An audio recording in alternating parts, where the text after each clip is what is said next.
You're listening to Beyond Wellness Radio, bringing you the cutting edge in health, biohacking, and sports performance. Stay up to date and listen anywhere and anytime on your computer, tablet, or smartphone by subscribing on iTunes. Catch your host, Dr. Justin Marchegiani, as he answers your burning health questions as well as interviews from world-renowned guest experts. For more Beyond Wellness Radio, go to beyondwellnessradio.com. Hey there, it's Dr. Justin Marchegiani. Welcome to Beyond Wellness Radio. Feel free and head over to beyondwellnessradio.com where you can access our full podcast transcriptions. While you're there, you can also sign up for our thyroid and female hormone video series. This series goes into the root cause of why your hormones are out of balance. While you're there, you can also schedule a functional medicine consult with Dr. Justin, myself, where we'll dig deeper into the root cause of your health challenges. Feel free and think of sharing this podcast with at least one person. This podcast grows by people sharing it. Sharing is caring. If you can think of one person that can benefit from this information, please feel free and share it. If you're enjoying the podcast, make sure you subscribe on iTunes. You can also click below the video or podcast where you'll see the iTunes review button and leave us a review. You can also sign up for the newsletter at beyondwellnessradio.com where you'll get updates before anyone else. Thank you so much and enjoy the show. Hey there, it's Dr. Justin Marchegiani. Today's podcast, we have a great guest, Dr. Kelly Brogan, in the house. Kelly is wicked smart. I'll bring out my Boston accent. She went to MIT undergrad and Cornell for medical school, so it's a privilege to have her here. She has a New York Times bestselling book, A Mind of Your Own. Did I say it correctly? That's right. Mind of Your Own, really looking at natural solutions to get your brain back on track, your mood back on track. And one of the things about Dr. Kelly that I love so much is she looks at how mood is connected with the gut. Because most people, they just want to throw a medication to fix the brain, to fix the symptoms, but not actually get to the root cause, which can be in the gut. So Dr. Kelly, welcome to the show. Thank you. Total pleasure to be here. Excellent. Well, tell us a little bit more about yourself, because you went down this conventional medical rabbit hole, right? MIT, Cornell, you're diving in deep. You did your residency, and you're kind of learning all these conventional treatments for mood disorders, etc. How did you come out of that alive, and how did you get your training to get to the real root cause on the functional medicine side here?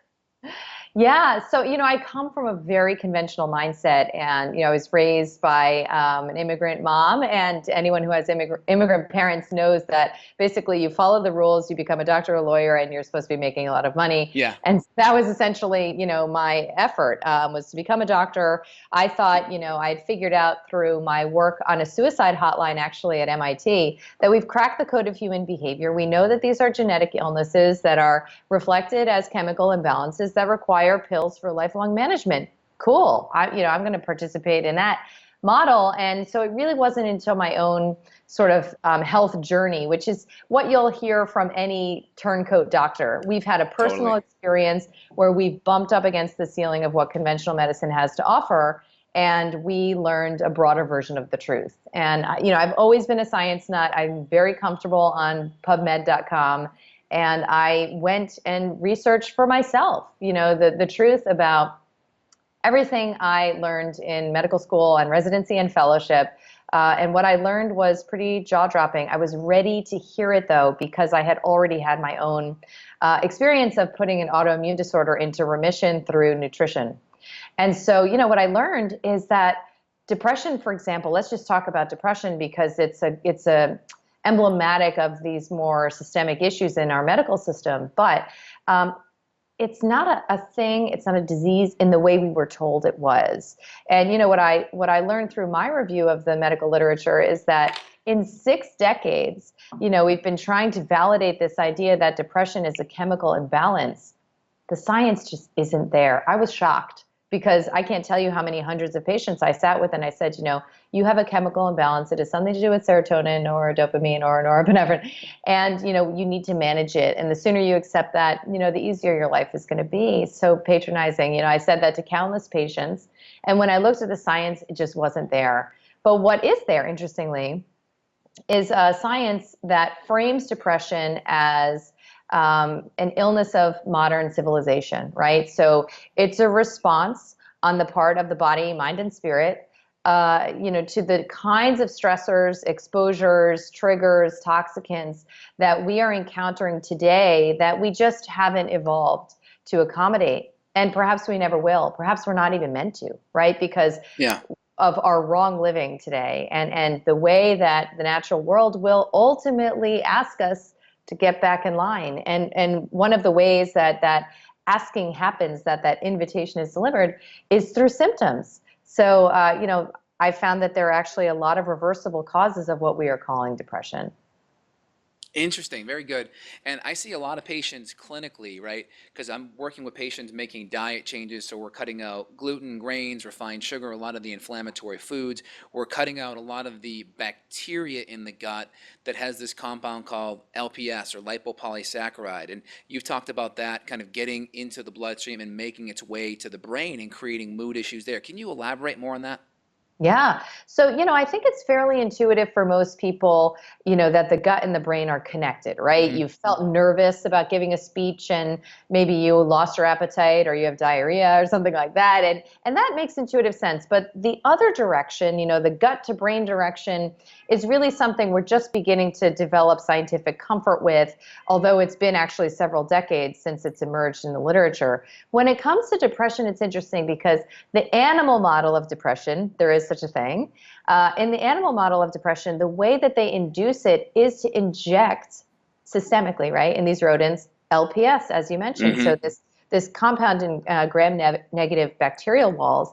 And the deal is that it's not meant to be sort of circulating around. So once it's breached that gut barrier, Yes. then it can alert the immune system to the need for greater inflammatory response at the gut level. It's all by design. Everything that the body does makes sense if only we have the mindset and framework to, receive that information.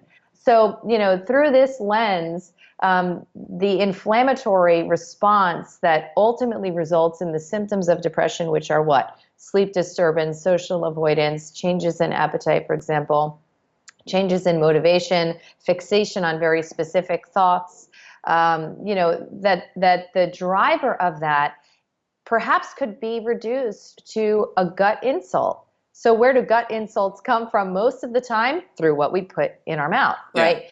So that means that we are empowered to make changes to our brain behavior and cognition through diet. And of course, now we have science that shows that within 72 hours of changing your diet, you change that ecology in your gut, your microbiome. And so I totally agree, that there are certain foods that really move the needle quickly. They also happen to be foods that are very addictive in nature, right? Things like wheat, dairy, sugar, alcohol. I actually throw coffee in that mix. I know that's a little controversial. Mm-hmm.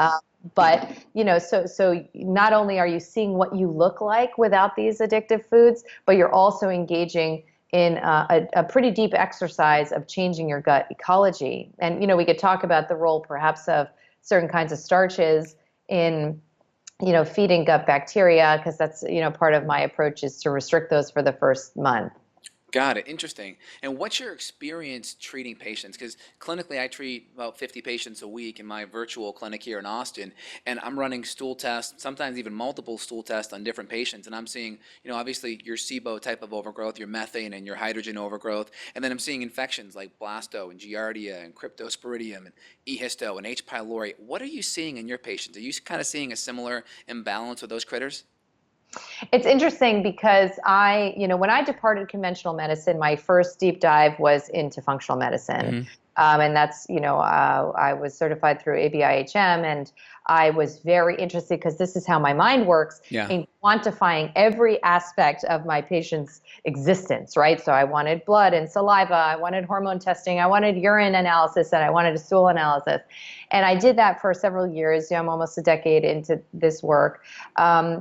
Until I came upon a deep desire to bring this opportunity to more and more people, perhaps who couldn't necessarily afford all that testing, or for whom it was just overwhelming, right? And so somehow I arrived at the point today where my approach is actually quite simplified, such that I actually have come to believe that if you recruit the synergy of multiple different lifestyle pillars. And they're pretty basic, right? Pretty familiar to you, obviously. So detoxification. Yeah. Looking at daily contemplative practice. Of course, I have my specific opinion on what I believe is one of the more powerful types. I'm a Kundalini yoga instructor. Nice. And also the role of a strict commitment to a therapeutic diet for the space of a month. So in working with these pillars, even without testing at all, so in my online program, we don't do any labs, the outcomes that I have gotten actually are more rapid and more robust than when I was mired in the weeds of testing. But when I actually found that there are some common reversible drivers of diagnoses of anxiety, of depression, even OCD, panic attacks, ADHD, chronic fatigue. In my practice, one of the most common ones was blood sugar imbalance. So just like big one, right? So you can test for that. You can diagnose reactive hypoglycemia, or you can just do a dietary intervention for 10 days and see if that was part of the deal for you, right? So another big one is wheat and dairy antigenicity. So again, you can test for that, or you can just take it out and see how you do. Another big one, probably upwards of 80% of my patients have a diagnosis of Hashimoto's, often perhaps driven by mimicry, like you're talking about Epstein-Barr, for example, infection. Hashimoto's, Graves, and postpartum thyroiditis are big, what I call psychiatric pretenders, right? If you do not know that you have this going on, you could land yourself on Zoloft, on lithium, or more. And that's why this kind of testing, unless you're really committed and you just know you're not going to go the medication route, this kind of testing can really potentially even, save your life. I'll be that dramatic about it. And then of course I've become very passionate about the untold side effects of other common medications, right? So as drivers of psychiatric illness, so things like birth control pills and acid blockers, statins, antibiotics. Sometimes it needs to be looked at through the eyes of an expert like yourself. But sometimes it's really simple, and engaging in this kind of, pillar approach can be really all you need. Very cool. Just curious, can you give us like a day in the life of Dr. Kelly? What does your diet look like? Breakfast, lunch, dinner? Yeah. So that's the interesting part about this kind of like holistic medicine, if you want to call it that, is the power of your potential to influence and heal patients, I believe, is in direct proportion to your ability to walk the walk, right? Totally. So you transmit something to the people you are looking to help simply because you're living that life. So I walk the walk completely. I ask many of my patients to do coffee enemas, for example, which I learned from my mentor, Nick Gonzalez. Mm-hmm. And, if I didn't do them, how would I ever convince someone else that it's effective? And this is why meditation was a tough one for me, because I followed the literature on meditation for many years and I never did it. I was too busy. Meditation was for other people. And then every time I sat down to do it, I hated it. I hated the experience of just being with myself and being with my crazy mind, right? So until I broke through that barrier and actually committed to a daily practice, now I have a pretty strong 45-minute daily practice. That's great. Pre-dawn. But, until I did that, I don't think I convinced a single patient to meditate. We both sort of thought it was a good idea. They weren't doing it. I wasn't doing it. So, the real game changer for me personally, because I healed my Hashimoto's largely just through dietary change, and almost 8 years ago now. And my life really changed. I really rewired my nervous system, and my productivity, performance, and alignment with my flow changed dramatically when I started meditating every single day, and specifically when I started meditating before sunrise. Everything changed. I used to be up till 2 a.m. working. I'm a total workaholic. Yeah. I wake up every day dying to do this work. I love this work. I would do it for free forever. This is what I'm here to do. But I would work till 2 a.m. regularly. And, in New York, it's the culture here. Totally. Hustle and bustle. Totally sanctioned. So, when I started meditating at 5:30 in the morning every day, which I started in the setting of grief, after my mentor died, it was the hardest thing I'd ever dealt with in my life. And I was desperate. Yeah. Yeah, I was totally desperate, and I did it. The next day, I woke up, and I have never missed a day since. But if you're waking up at 5:30, you can't go to bed at 2 a.m., right? Or you're going to be in trouble in short order. So now I go to bed at 9. Do you know how revolutionary that is for a New Yorker to go to bed at 9 p.m.? And you would think, oh, I'm missing, what is that, 5 hours of productivity? Like, how do I even keep my business afloat? But my performance and again, sort of alignment with just things unfolding, everything happens exactly, at the moment I need to. I don't need to drive the ship, Yeah. And that's one of these sort of secret pearls in self-care that you wouldn't otherwise believe unless you've had the experience. So I'm a big believer in foregrounding self-care as being really my only responsibility. All I have to do every single day is make sure that I've committed again to taking care of myself, and the rest is gonna be exactly how it needs to be. Very cool. So I think I missed it. What was breakfast again typically for you?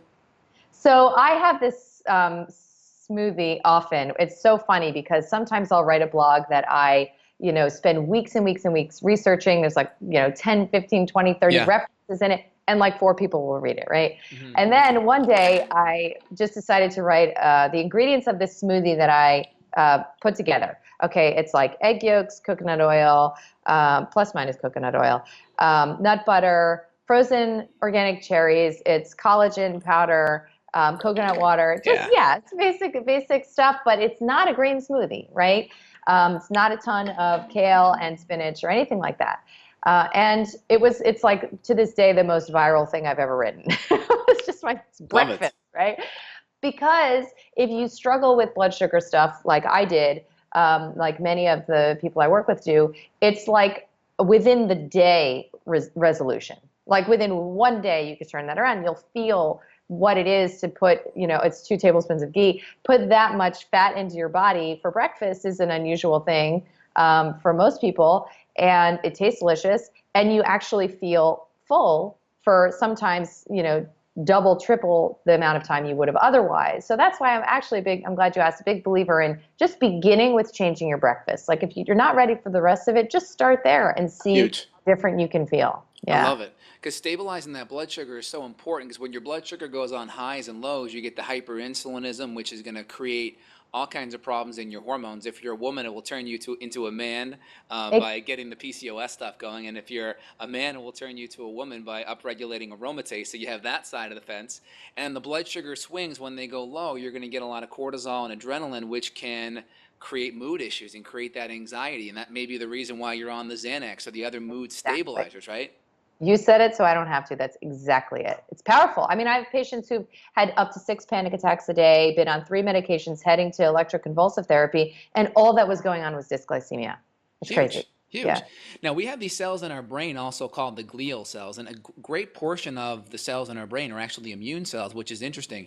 And once these cells get activated from stress or inflammation, it's like a positive feedback loop. It just gets more and more and more. What do you do to help decrease brain inflammation? Now, I think you'll talk about the gut, but is there anything you do supplementally to help decrease that brain inflammation? Yeah, so that's where I am a big believer in this multi-pronged approach, right? Mm-hmm. Because if we're looking at an anti-inflammatory diet, the typical template of a diet I recommend is not going to be any major surprise to anyone but the vegans probably, because it's a classical sort of ancestral diet, so it includes animal food, nuts and seeds, all vegetables. I restrict resistant starch for the first month. Yeah, like a paleo template basically. It's a paleo template, basically. Includes some starchy vegetables, but not white potatoes. So just restricting starch. Nightshades are included. So tomatoes are fine, eggplants are fine, mushrooms. Just the potatoes, okay. Just the white potatoes. And otherwise, my patients do always reintroduce things like white rice, gluten-free grains, legumes. So it's not a long-term paleo diet. It's just restrictive for that first month. So that we can understand what resistant starch does to your microbiome, basically. Because when you reintroduce potatoes, do you have gas and bloating? Are you super tired after you eat white rice? We just want to know that, right, for these potent starches. Otherwise, it's not that dramatic, but it does have this anti-inflammatory effect, ecologically rebalancing at the gut level. And then the meditation component is interesting because one of the meditations I often recommend is called Kirtan Kriya, Kirtan. Mm-hmm.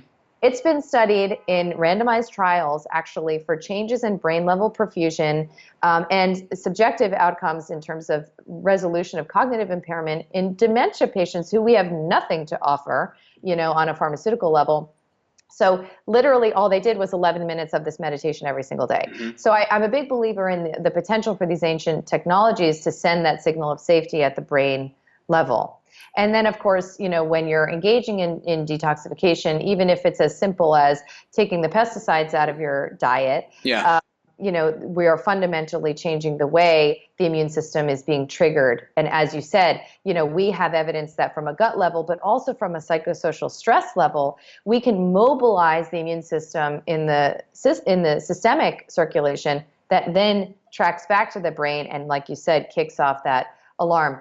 When I was in med school, we didn't even know that the brain had an immune system. We thought that it was a privileged region. We didn't know there were lymphatics in the brain. We're just discovering basic anatomy still at this point. So it's important to work with the tools that do the least harm. Very good. Now, I've seen you write this. I may be off on it a little bit. I'll just throw it out there and you can correct me. You talked about the brain-gut connection with mood. Now, being a functional medicine physician, I'm addressing everything: diet, lifestyle, blood sugar, all the body systems, hormone detox. So we're never ever putting it on one magic pill. But as we fix things, I do see certain amino acid nutrients with certain nutrients like B6 and certain B vitamins. I have seen that significantly help a lot of people on the mood side. Not every time. So I know the SSRIs and some of these medications, we think they work by just blocking reuptake of some of these chemicals, but that may not be the case. So what's your take on the amino acids? And I do see benefits, but I know you've talked differently about that. Things like 5-HTP, tyrosine, mucuda, L-DOPA, those kind of things. Exactly. Listen, I am a passionate supporter of natural medicine. And there are many, many, many myriad different approaches. I have patients who've come, not patients, I know of people who've come off of psychiatric medications using flower remedies. So, I know that there is not one path here, and that's the beautiful thing. But in my approach, I use no supplements at all for the first month. When I don't begin medication tapers for the first month either. So in the context of a medication taper, then I actually do use amino acids. I use things, the ones you've mentioned in particular, as a complement to the purported mechanism of a given medication. And I always use a general mix of amino acids. And I find them to facilitate the process. I don't use any supplements as a replacement for medication because that's not the consciousness we're going for, right? We're going for, trusting the body, trusting its responses, curiosity about what the body is meaning to tell you, and then also working through a lot of, sort of indoctrinated fear around emotions like, deep sadness, rage, grief, this kind of pain that we are not in any way making space for, to investigate with any degree of curiosity. Because, one of the greatest, most meaningful lessons I've learned is that on the other side of that process of personal encounter with your deepest, darkest experience of your mind and body is a kind of expansive, exposure to these exalted emotions, gratitude, joy, even huge bliss, that becomes available to you when you have the courage to sort of walk through that dark night. So that is a big part of my approach. So some free-form amino acids, which is great. What do you do with adaptogenic herbs? I use ashwagandha a lot. I find that really help modulate cortisol, which can thus help a lot with anxiety and even sleep. What's your take on adaptogens, and what are your top 3 favorites? I would say I have a top 1 favorite because I'm a big rhodiola fan. Love it. Have been for many years. It was one of my first introductions to the power of herbal approaches and herbal medicine personally. And, I find that it's a really powerful complement, not only to supporting cognition at a time when many of my patients have been injured by medications on a cognitive front, but also that inevitable, exposure to stress. I think it's a really magical plant to dance with, so I'm a big fan of it. What about nutrients? I see B6 or P5P, pyridoxal 5-phosphate, is really essential for helping these neurotransmitters activate. What's your take on the most important nutrients for you that you see make the biggest bang for your buck, and also B6 too? I would, in my experience, the most profound single nutrient, because most of us do offer them as a sort of a complement in the entire group. Totally. But the one that I've had the most miraculous outcomes with is actually B12.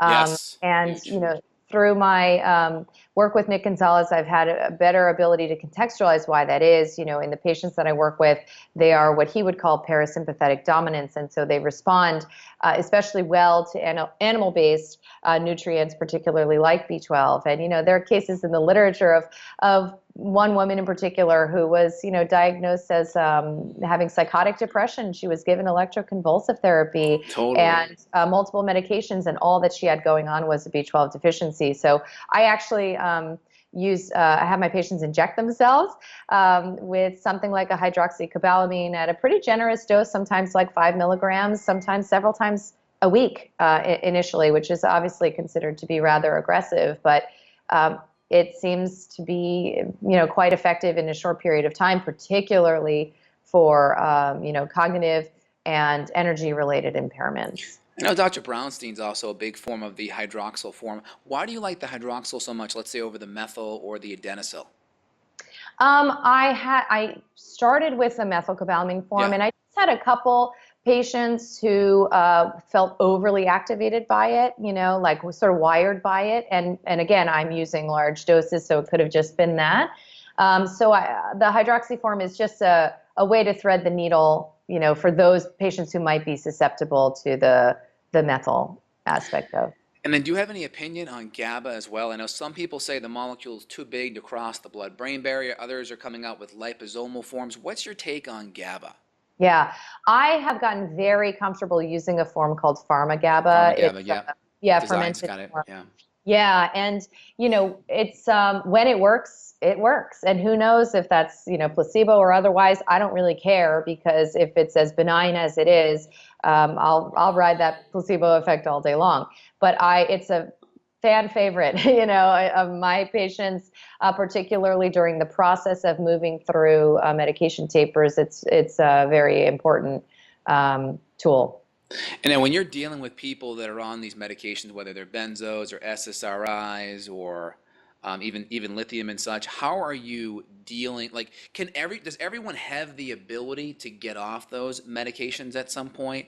And who are the patients you don't want to take them off? You got to be super, super slow.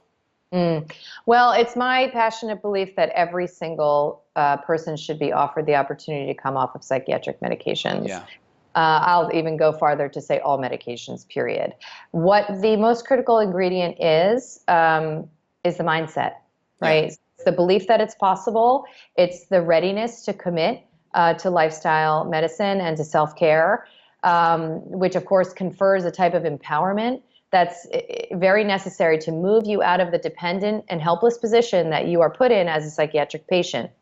But I have taken patients off of and I have videos on my website to prove this, so to speak. I'm publishing cases in the peer-reviewed literature.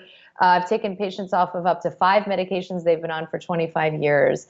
I have patients with histories of schizophrenia, psychotic mania, suicidal depression, and over and over again, they're shedding their diagnoses and they are completely and totally off medication. I have yet to fail, and I don't expect to, but I always screen my patients. I have a very skewed population because of these 2 criteria, the mindset and the belief. Totally. And then we'll put a disclaimer. We don't want anyone getting off their psychiatric medication on their own. We want them to go back to the prescribing physician. But on average, just in general, are you typically tapering off about a 1 to 2 month time frame? Is that generally where you're at? Oh, wow. No, it can be years. Years for some. I'm glad you asked, because I think I forget sometimes that's not, an assumption. So I don't touch medication until my patients and in my online program, until they have gone through this month-long commitment, meditation, detox, and diet. Literally, I won't touch it. It's a total requirement, because I used to do it before I required that, and it was kind of a nice idea. Oh, start looking at your diet. Now it's non-negotiable. Okay, so that happens first, and then the taper is around 10 to 20% of the total dose per month is a typical pace. So it depends on what you're taking. It's one medication at a time.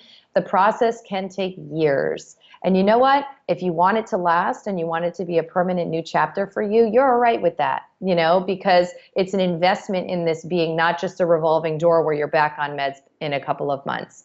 But I absolutely do not recommend that anyone consider coming off medications, particularly until they have initiated this kind of self-care and physical healing regimen. And, in my program, I have an entire module dedicated to tapering because it's not a science, unfortunately. And there are very few practitioners who know how to do it. And that's why patients actually become more educated than their provider about how to do it. It's a bit of the Wild West at this point. And is that course over at kellybroganmd.com? Yes, it's called Vital Mind Reset. Vital Mind Reset. We'll put all the links below. We'll put the links to the Amazon book as well, A Mind of Your Own. So everyone here is listening and finding value. Go support Dr. Kelly by getting that book. That's great. Now, one last thing here before I let you go, Dr. Kelly.